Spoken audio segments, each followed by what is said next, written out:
शस्त्र पूजन विजयादशमी को हमारी परंपरा रही है, हमारे समाज की परंपरा रही है।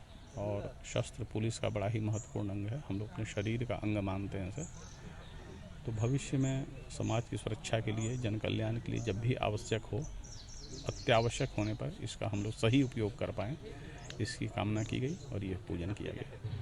नमस्कार, मैं हूं एपी लकी और आप देख रहे हैं कैपिटल न्यूज। और जिस दिन का इंतजार था वो दिन हम लेकर आए हैं। आज दिन है विजयादशमी का और आज आपको मुलाकात करा रहे हैं उस शख्स से जो शख्सियत पलामू के कप्तान के रूप में बेहतर पुलिसिंग को नया आयाम दे रहे हैं और कहा जा सकता है कि सामाजिक सोशल पुलिसिंग के माध्यम से एक ऊंचा मुकाम भी पलामू पुलिस ने पाया है।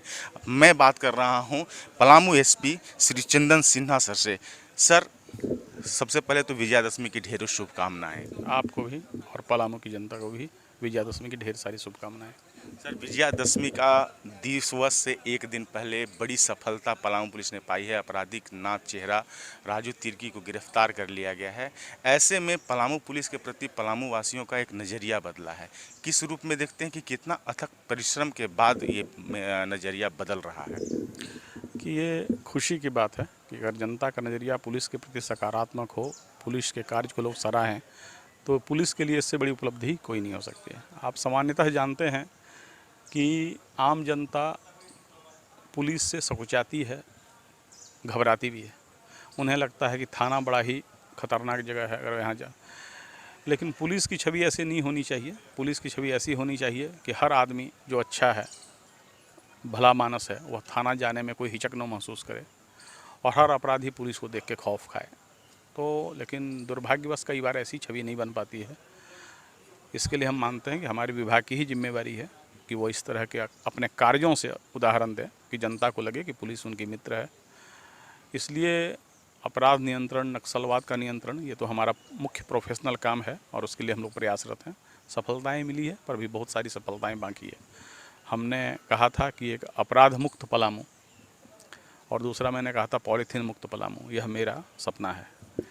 तो अपराध मुक्त पलामू के लिए हम लोग काम कर रहे हैं, पर बाकी जो जनता से जुड़ने के लिए मैंने कहा कि इससे समाज को पॉलीथीन से खतरा है। फिर हम लोग जो है बच्चों से एक बार मिले थे, जो बच्चे पढ़ रहे थे। हम चाह रहे हैं कि समाज से पुलिस का कनेक्ट बढ़े और इस तरह का महसूस हो कि पुलिस हमारी मित्र है और हम बेहिचक पुलिस के पास जा सकते हैं। तो इसके लिए हम लोग प्रयास कर रहे हैं। सर, अल्प कार्यकाल की आपकी बात करें तो कोई भी ऐसे कांड दिखाई नहीं पड़ रहे हैं जिसका उद्भेदन नहीं हुआ है। आपकी खुद मौजूदगी दिखाई पड़ती है घटना स्थलों पर।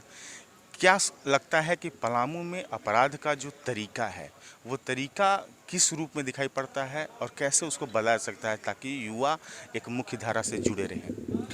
देखिए, एक मैंने कहा कि मैं पलामू में 2003-04 में भी इस ज़िला में मैंने छतरपुर मंडल में काम किया था। बहुत दिनों से यह ज़िला उग्रवाद प्रभावित रहा, उग्रवाद के आग में धधकता रहा। फिर जो ऑर्गेनाइज्ड अपराध है वह भी यहाँ पर जो है बहुत ज़्यादा है। तो आम जनता इसको अपने जीवन के अंग के रूप में स्वीकार कर चुकी है। इस तरीके की ये बात है। हम चाहते हैं कि आम जनता को यह नहीं लगे कि अपराध उनके जीवन का हिस्सा है, वह बिल्कुल सुरक्षित महसूस करें। और इसके लिए पलामू पुलिस को जितनी भी मेहनत करनी होगी, उस मेहनत के लिए हम तैयार हैं। जब आप आए थे सर, आपका पदार्पण पलामू में हुआ था, वैसे हमने देखा था सतवरवा में आप औचक निरीक्षण में गए थे।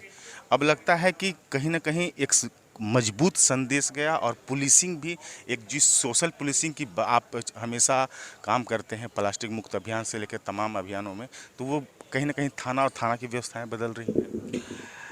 अभी मैं बहुत ज़्यादा भी क्लेम नहीं कर सकता। 3 महीना मेरा गुजरा है। निश्चय ही मैं प्रयास कर रहा हूं कि लोग की जो है थाने में बेहिचक जाएं, अपनी समस्या को लिखाएं और पुलिस उस पक्ष की सहायता करे जो पक्ष सही हो। उस पक्ष की और पुलिस न दिखे जो गलत हो या जो हमें मैनेज कर सकता हो। तो प्रयास कर रहे हैं, थोड़ी सफलता मिली है, लेकिन अभी जिसको कहते हैं, एक रॉबर्ट्स वुड्स की कविता है कि miles to go before I sleep, miles to go before I sleep. अभी बहुत मीलों सफ़र तय करना है। हम तब तक संतुष्ट नहीं होंगे जब तक लगभग सब जनता यह कहे कि नहीं, पुलिस सचमुच हमारी मित्र है। इस सवाल तो बनता है सर ने कि कहीं ना कहीं प्लास्टिक मुक्त अभियान के माध्यम से आपने एक बड़ा संदेश दिया है और लोग अब इसको फॉलो करते या डरते भी नज़र आ रहे हैं कि कहीं बाजार में छापा ना पड़ जाए। इस चलते थोड़ा सुधार हो रहा है, तो इसको और किस दिशा में ले जाने की ज़रूरत है और प्रशासन को किस रूप में मदद चाहिए, उम्मीद करते हैं? एक्चुअली सरकार के कई विभाग हैं, हर विभाग की अपनी जिम्मेवारियां बटी है।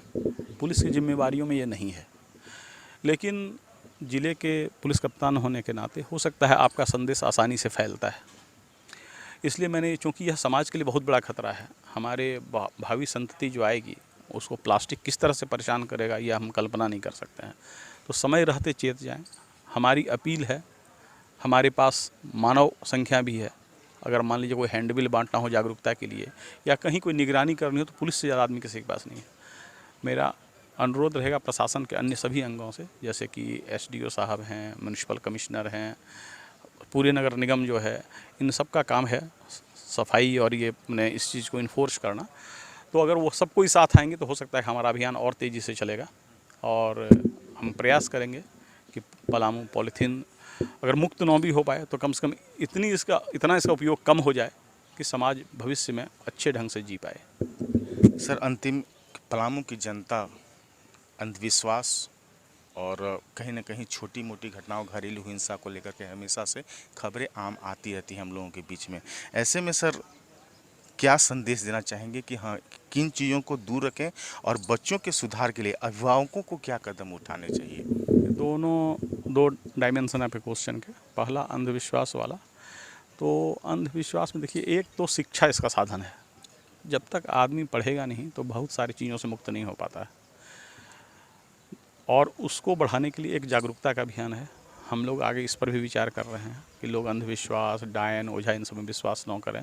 जो शारीरिक बीमारी है या बहुत तरह की बीमारी है, बहुत सारी बीमारियां ऐसी है जिनके बारे में डायग्नोसिस नहीं हो पाता है और लोग को लगता है कि कोई ओझा गुनी कर दिया, कोई डायन भूत कर दिया, और इसके चलते लोग इस तरह की विश्वास। तो एक जागरूकता एक तरीका है, शिक्षा एक तरीका है जो बड़ा ही लंबा तरीका है, लेकिन हम लोग जो है समाज में अगर शिक्षा का स्तर बढ़ेगा तो इससे भी बहुत सारी समस्याएं आप देखेंगे कि डायन की बात नई दिल्ली में कहाँ आती है, वो हमारे ही समाज में क्यों आती है? इसलिए आती है क्योंकि वहाँ पर शिक्षा का स्तर कम है। तो उसके लिए भी प्रयास होगा। रादर अपने जो हमने कहा कि सोशल पुलिसिंग के तहत हम स्कूलों में भी जाएंगे। हमारे सबसे बड़े जो हैं संदेश वाहक बच्चे हैं, हो सकता है वो अपने माँ बाप को अंधविश्वास के बारे में समझा सकते हैं, वो बहुत सारी बातों पर अपने माँ बाप को जागरूक कर सकते हैं, प्लस वो खुद भी जागरूक होंगे, उनका जीवन बड़ा लंबा है। तो हम चाह रहे हैं, बहुत सारी बातें हैं कि हम अब फील्ड जब जाएंगे तो हमने ये सोचा है कि हम स्कूलों में जाएंगे और बच्चों से बात करेंगे। सर, आप हमें ध्यान में आया कि आपने मुख्य बाजार में जाम की व्यवस्था को, यातायात व्यवस्था को दुरुस्त करने के लिए भी एक बड़ी पहल की थी, लाइनिंग करवाया था, लेकिन वो चीज़ें नहीं दिखती है। बाज़ार के जो व्यवसायी हैं वो भी उम्मीद करते हैं कि बैरिकेटिंग न लगे, आम जनजीवन आने में, हालांकि वन वे कर दिया जाए, इसके लिए तैयार हैं। तो इस दिशा में क्या लगता है, जब आप जाते हैं बाज़ार में तो क्या पाते हैं? देखिए, अभी जो है ये जो पहल है हमारी, वो पूरी तरह से नहीं आप कह सकता, अधूरी पहल ही है। इसलिए मैंने जो पहला काम किया, एक्चुअली क्या है, मेरे दिमाग में पहला था कि हमारे किसी कदम से यह न संदेश जाए कि हम गरीबों को हटा रहे हैं अपनी जगह से। तो हमने कहा कि नहीं, जो सब्ज़ी जहाँ बेच रहा है, ठीक है, हो सकता है उसका वो जगह नहीं हो, इसको हम अतिक्रमण भी मांग सकते हैं, बहुत सारी बात, लेकिन हमने चाहा कि नहीं, अभी जो जहाँ है कोई इकोनॉमिक सिस्टम को डिस्टर्ब ना किया जाए। हमने सिर्फ कहा था कि एक वाइट लाइन खींचा जाए, उसके पीछे ही लोग बाइक लगाएं, उसके ही पीछे ठेला लगे। इसमें सबसे बड़ी सहायता हमको दुकानदारों से चाहिए थी कि वो अपने दुकान जो बाहर एक्सटेंड किए रहते हैं उसको वो अंदर कर लें, ताकि थोड़ा जगह ये मिल पाए। जगह की कमी है, पुराना बाज़ार है, आप चाहेंगे कि पूरी तरह से इसमें कोई मिरेकल हो जाएगा तो नहीं संभव है, लेकिन हमारा कहना था कि दो लाइन के बीच की जगह हो जहां आम जन आसानी से आ जा सके। उसी पहल में मैंने वो लाइनिंग कराई थी। उसका वायलेशन भी लोग करते हैं, उसके लिए हम लोग जो है कई बार जो है बाइक वगैरह उठा के दंडात्मक कार्रवाई, पर सबसे अच्छा उपाय है कि लोग खुद ही इस बात को पालन करें। लेकिन है कि समाज का 10% वर्ग भी अगर आपकी बात को नहीं सुन रहा है तो वो अव्यवस्था के लिए काफ़ी है। तो वैसे 10% लोगों के लिए कड़ा संदेश भी जाएगा। अब दुर्गा पूजा समाप्त हुआ है और ट्रैफिक हमारी प्राथमिकता है, तो निश्चय ही है। कुछ बीच में ऐसा हुआ कि हमारे बहुत सारे सहायक पुलिस जो है वो हड़ताल पे हैं, बहुत सारे जवान ट्रेनिंग में चले गए हैं, तो हमारे पास अभी जो है संसाधन भी कम हो गया था।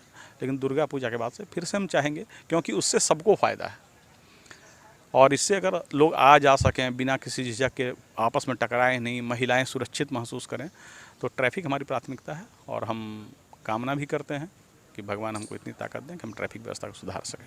सर, आपके साथ वार्तालाप अधूरा रह जाएगा अगर एक सवाल नहीं पूछें कि कहीं ना कहीं नक्सल गतिविधियों में भारी कमी आई है पलामू में, और पलामू के कई क्षेत्र हैं जो अब स्वतंत्र रूप से आगे बढ़ रहे हैं। ऐसे में आपको क्या लगता है कि अब इन चुनौतियों को पार पाना, कि अपराध नक्सल मुक्त हो जाए और जो आम जनजीवन है वो पूरी तरह से बाहर हो जाए, कई सुदूरवर्ती इलाकों में अधिकारी कर्मचारी जाने लगे, काम होने लगे, विकास होने लगे, इसको लेकर के कहीं ना कहीं आपकी एक जरूर रूपरेखा होगी? देखिए, अभी जो स्थिति है, मैं ये नहीं मानता कि अभी किसी सरकारी पदाधिकारी कर्मचारी को ज़िले के किसी हिस्से में जाने में घबराने की ज़रूरत है। ये मैं दावे के साथ कह सकता हूँ। और अगर किन्हीं को कोई मानसिक संशय है तो वो पुलिस को बता दें, पुलिस उनके साथ जाएगी। अभी कोई क्षेत्र ज़िले का जो है वो ऐसा नहीं है जहाँ पर जाने से लोग घबराएं। लेकिन हम यह नहीं कह सकते कि ये उग्रवाद मुक्त हो गया है, अभी भी हैं। और इसमें मुख्यतः व्यवसायी वर्ग को टारगेट करते हैं पैसे के लिए, निश्चय ही उनको समस्याएं हैं।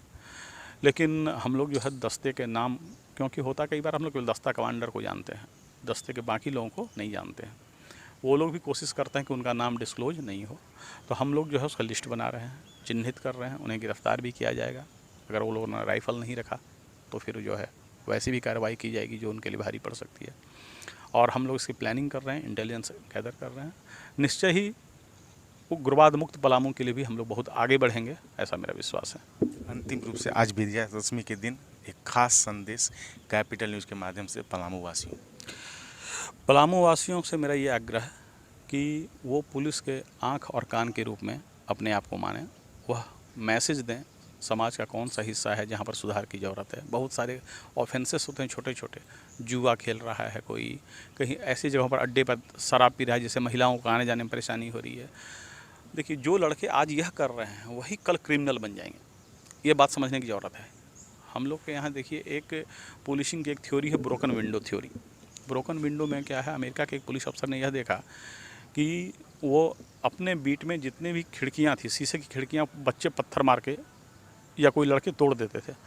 तो उन्होंने यह स्टडी किया कि जो बच्चे आज शीशे की खिड़कियाँ तोड़ रहे हैं, अगर इनको अभी ही चेक नहीं किया गया, काउंसलिंग नहीं की गई, तो कल हो सकता है ये गोली चलाएं कल, क्योंकि ये एक प्रवृत्ति है, ये प्रवृत्ति को रोकना ज़रूरी है। तो और जब उन्होंने इसको ये एक्सपेरिमेंट किया कि जो बच्चे पत्थर मार रहे थे, तोड़ रहे थे या युवा थे, उनको बुलाया गया, काउंसलिंग किया गया, जो नहीं माने उनको थोड़े दिन का कस्टडी में रखा गया, तो काफ़ी अपराध में सुधार आया।